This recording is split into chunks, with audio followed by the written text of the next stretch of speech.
ভাই জান না কিয়া ফোন বলি, মা তোমার নাম কি? বলবো না। বিজয় টিভির এক সাক্ষাৎকার অনুষ্ঠানে উপস্থিত ছিলেন ডালিউড কুইন অপু বিশ্বাস।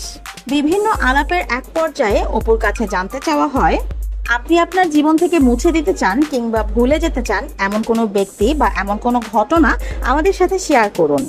জবাবে অপু বিশ্বাস বলেন, 17 সালে কোনো কথা নিয়ে আমি 2017 আমি কোনো একটা সিচুয়েশন আমি ফেস করেছিলাম, আমি ওটা ভুলে যেতে চাই। কোনো সিচুয়েশনকে ভুলে যেতে চাই, অবস্থান, আমার একটা সময়।